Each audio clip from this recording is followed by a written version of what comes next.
Hey Lauren, Hi, Laura. How are you? I'm great and you? Happy Friday. Oh my goodness, happy Friday. Yes, indeed. Thank you for meeting again with me. Yeah, absolutely. So, if I understand correctly, you would like some feedback on your last lesson that you were so kind to open your doors to and send me a video on. Yes. I loved it. I loved it. Okay, so I know that you're being assessed on standard 4 and 5. So with that, I'll kind of like give my feedback centered around that, which is content knowledge.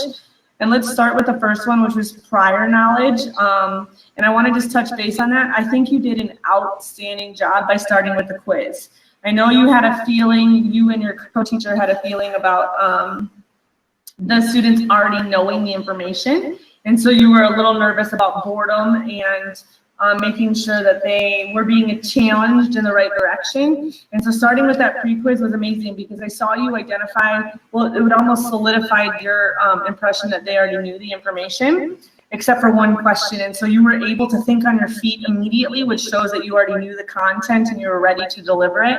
And you were able to give a mini lesson on that one question that you identified. And then additionally to that, you opened up a spare class, like to show them that you were there and you knew to call on which students to support on which questions that they got wrong on the quiz. That was outstanding and the perfect decision to make with your lesson design on that one.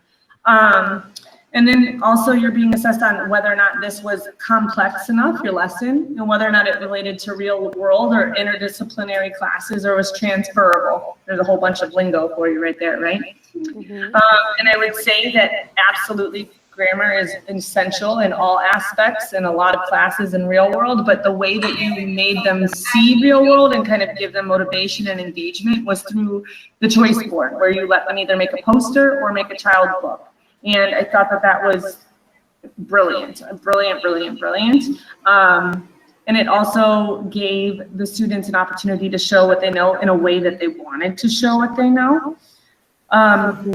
You had another part of your lesson where you had them do the Padlet. There we go. And what I liked about that was that the students were held accountable, because that's always my question: how do we hold them accountable to the information?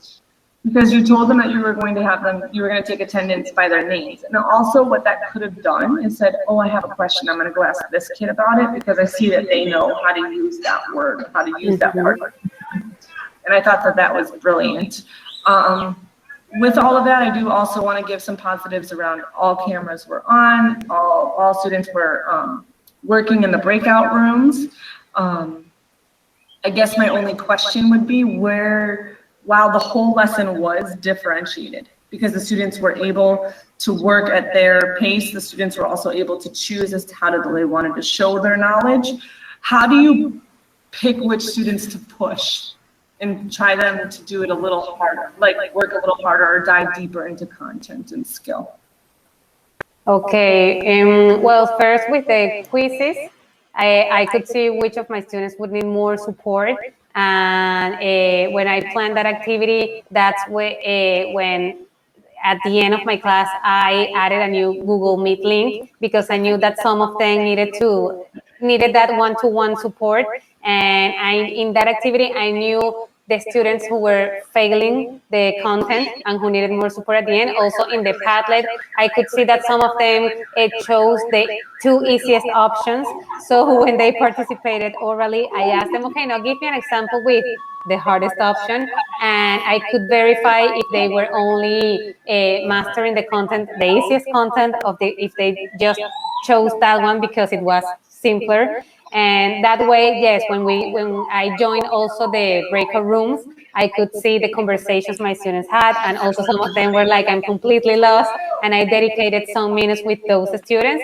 And of course, I'm always taking notes of the students that I think they might need more support during office hours. So in this class, I have at least 3 students on my list, and I already met with them during office hours to clarify questions around the content and also support them in their projects. So this is how I'm supporting students online and how I'm making sure that I can see the areas where they need more support, and yes, like creating spaces or more spaces where they can ask me and clarify the doubts they have. Laura, you're amazing. Thank you so much. Great No, job. Lauren, thank you for your feedback and for helping me in planning and everything.